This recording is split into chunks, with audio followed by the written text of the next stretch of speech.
a la derecha, o la retención de bases como el bicarbonato también nos puede producir alcalosis. ¿Cómo así? Acá lo vamos a ver.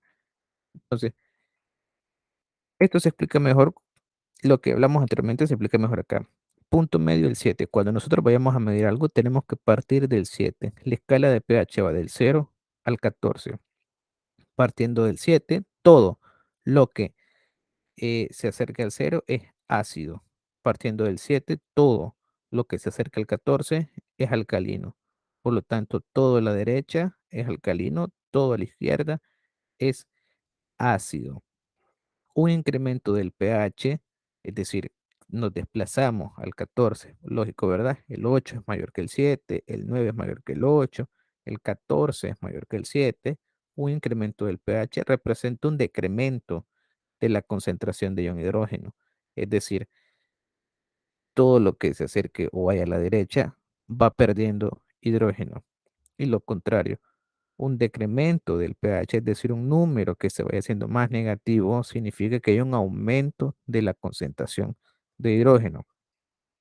¿Qué sustancias, para que puedan entender, qué sustancias son ácidas, son neutras o bases? La sustancia más neutra que existe es el agua. Recordemos que nosotros también tenemos un gran porcentaje de agua corporal. Por eso es que nuestro pH también es, está dentro del 7. ¿Qué cosas son ácidas? Decíamos, nuestra sustancia más ácida del organismo es el ácido gástrico o el ácido clorhídrico. El material que contiene una batería es sumamente ácido. El limón es ácido. Este pH de 3 normalmente son los vinagres. Hay gente que, por ejemplo, come tomate, un chirimol, qué sé yo, y le da reflujo, pero es porque el pH del tomate es ácido. Lo mismo sucede cuando hay personas que toman bastante café, les arde el estómago, se les crea o se les hace un reflujo, pero es por el pH ácido. Por el otro lado, las bases por lo general son eh, jabones, detergentes, pastas dentales, a cuestión de que esto vaya, eh, cada cosa que nosotros consumamos siempre va a tratar de ser lo más fisiológico posible, cerca del 7. Eso sería lo ideal, ¿verdad? Ahora, ojo con esto, la principal fuente de iones hidrógeno es el CO2. ¿Cómo es posible que del CO2, es decir, que solo el carbono y el oxígeno, se forme hidrógeno? Es por una reacción. La hidratación de dióxido de carbono da lugar a la formación de ácido carbónico que a continuación se puede asociar a un ion hidrógeno y un ion bicarbonato. ¿Cómo sucede esto? Recordemos que en el intercambio gaseoso se mete oxígeno y se elimina CO2, pero hay que recordar de que siempre queda un remanente de CO2. Nunca, jamás, en condiciones normales, se va a eliminar todo el CO2, porque si no, ¿qué sentido tendría, por ejemplo, colocar un camnógrafo si no se va a estar midiendo CO2? A pesar de que el CO2 es un producto de desecho, siempre debe estar dentro de valores normales. Entonces, con ese remanente de CO2, decíamos anteriormente de que nuestro cuerpo, la gran mayoría de las células en la parte intracelular como tal, existe agua. Hay agua en nuestros músculos, hay agua en la sangre, ¿verdad? Entonces, cuando este CO2 entra en contacto con el H2O, se forma lo que se denomina como ácido carbónico. Es decir, al H2O, lo único que se le agrega es la molécula de carbono y como el H2O solo tiene un oxígeno y el dióxido de carbono 2, entonces 2 más 1 se hace el 3H2CO3. Pero este es un ácido volátil. Entonces se tiene que balancear un poquito de química para que podamos entender esto. Al balancearse, lo que se crea es el H2 se divide, es decir, hay dos moléculas de hidrógeno, se quita una en donde pasa a ser un hidrógeno solo y por lo tanto queda el HCO3. que esto es el ion bicarbonato. Entonces, recapitulando, el dióxido de carbono se combina con el agua forma ácido carbónico, esto se balancea y queda hidrógeno puro como tal y también una molécula de bicarbonato. Desde acá debemos de entender entonces que debe de estar en equilibrio siempre, que por cada ion de hidrógeno, así también se va a formar bicarbonato. Y todo esto depende de los pulmones. Por lo tanto, desde ahí debemos de ir entendiendo que el control del pH cuando se trate de CO2 se va a ver regulado mediante la respiración o el patrón respiratorio que tenga el paciente. Se dice que el ácido carbónico es un ácido volátil, pero que puede convertirse en un gas. Por lo tanto, es, o sea, se considera volátil porque este puede exhalarse. Una cantidad mucho menor de ácidos fijos o no volátiles se produce en el transcurso del metabolismo de alimentos. Ojo con esto, que quiere decir que lo que nosotros consumimos, al final de cuentas, también tiene un pH y tiene una reacción química y que va a formar ácidos en nuestro organismo. El ácido sulfúrico, que parte de la oxidación de aminoácidos que contienen azufre y que esto se convierte al final en cisteína. Para poder entender esto, por ejemplo, hoy se ha puesto de moda las cosas que llevan colágeno. Entonces, al final de cuentas, este colágeno, que lo encontramos en las uñas, lo encontramos en el cabello, etcétera, en la piel, un consumo excesivo de esto va a producir ácido sulfúrico. El ácido fosfórico, pues oxidación de los fosfolípidos. ¿Qué, qué nos puede producir o qué sustancias contienen el ácido fosfórico? Algo que creo que todos en en nuestra vida hemos consumido en algún momento. Por ejemplo, la Coca-Cola. La Coca-Cola contiene ácido fosfórico. El pH, para que tengan una idea del ácido fosfórico dentro de una Coca-Cola, es de 2,8. Es decir, esto es sumamente ácido. Casi se acerca al pH del ácido gástrico. ¿Por qué se considera?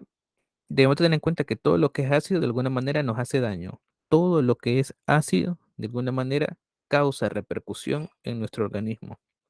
Entonces, ¿por qué se sataniza la Coca-Cola? Es por esto, es por el ácido fosfórico que produce al final. Pero ¿cómo es posible, si nos preguntamos, que un pH de 2,8 no nos haga daño? Bueno, primero, para empezar, el ácido fosfórico lo que hace en nuestro organismo, como es un pH tan ácido, lo que hace es que sustrae el calcio de los huesos. Por eso es que causa osteoporosis. Si se dejara, por así decirlo, un diente dentro de un vaso de Coca-Cola por 24 horas, en una Coca-Cola de las que nosotros conseguimos en la tienda, por 24 horas, lo más probable es que desaparezca, se volviera como una gelatina blanda. O sea, desde ahí debemos tener una idea de qué cosas nos pueden hacer daño y esto es lo que nosotros consumimos. Entonces, eh, ¿cómo es posible que, por ejemplo, nosotros no rechacemos o no vomitemos, mejor dicho, una Coca-Cola cuando nosotros la tomamos? Es porque si ustedes leen la etiqueta trae una cantidad de azúcar excesiva. Entonces, esa cantidad de azúcar va a tratar de compensar o tratar de equilibrar, mejor dicho, el pH que tiene. Al final de cuentas, siempre nos va a hacer desastre, pero para que no la podamos vomitar, porque es un pH bien ácido, para que no la podamos vomitar, es que lleva esa gran cantidad de azúcar. ¿Qué pasa con el ácido clorhídrico? Pues bueno, ya sabemos el que es el encargado, ¿verdad? De deshacer nuestros alimentos y el ácido láctico, pues proveniente de la glucosa. El ácido láctico, por ejemplo, ocurre bastante cuando de repente si usted hace ejercicio, llega un punto en donde su músculo le arde o siente ese quemón, por así decirlo, y le queda doliente por qué 3, 4 días. Ese dolor es la acumulación de ácido láctico, es un desgaste en su músculo. Cuando usted hace ejercicio, lo primero que quema es la glucosa. Cuando las reservas de glucosa se acaban, empiezan los carbohidratos a hacer su efecto y así es como baja de peso. Pero para llegar hasta los carbohidratos, primero tiene que quemar la glucosa. Entonces, ese, ese desdoble de la glucosa al final forma ácido láctico y es lo que le causa el dolor en sus músculos. Al final de cuentas, pues es lo que nosotros consumimos. Por eso es que en el material van a encontrar de que, o de ahí, mejor dicho, se han puesto de moda las dietas, ¿verdad? O el estilo de vida, mejor dicho, eh, donde se hace una dieta principalmente basada en vegetales y no tanto en carnes ni nada de eso. Entonces, para ir finalizando esta parte, la eliminación de ácido fijo se logra principalmente por medio de los riñones. Es decir, los ácidos volátiles salen a través de los pulmones y los fijos se eliminan mediante la orina. El cuerpo contiene diversas sustancias que pueden actuar como amortiguadores. Estos incluyen el principal, es el bicarbonato. Los fosfatos y las proteínas en la sangre, como la hemoglobina, ¿verdad? Es una de las principales, pero de estos tres, el más importante para medirlo es el bicarbonato. Y esto, pues, la representación de lo que veíamos anteriormente, en donde el CO2 se hidrata, luego se balancea la ecuación, se forma un ion hidrógeno y un bicarbonato. Este bicarbonato se va a almacenar en los riñones. Y cuando es necesario de que actúe el bicarbonato, el riñón lo va a soltar o liberar. El detalle es cuando tenemos, por ejemplo, un paciente renal. No va a haber una función del bicarbonato, entonces de ahí decimos que hay una descompensación. El principio isohídrico establece que todos los pares amortiguadores en una solución homogénea están en equilibrio con la misma concentración de ion hidrógeno. En otras palabras, lo que quiere decir es que en una condición ideal, en una condición ideal, eh, tendría que haber, así como hay hidrógenos, así también tendría que haber amortiguadores. Cuando todo se encuentra en equilibrio, es cuando se cumple el principio isohídrico. Cuando sube la parte ácida y no hay amortiguadores, o se pierden amortiguadores, o hay amortiguadores bajos, o hace baja, ya no se cumple el principio isohídrico.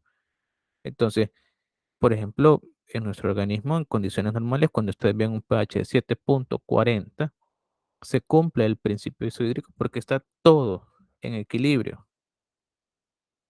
Y para finalizar, esto es lo último, el CO2 total se refiere, esto lo van a ver en una boleta de gasómetro, de gasometría, perdón. Se refiere al dióxido de carbono disuelto, incluso ácido carbónico, de parte volátil, más el dióxido de carbono presente como bicarbonato. Así de sencillo. Entonces, esto por ahorita nos quedamos hasta acá y finalizamos.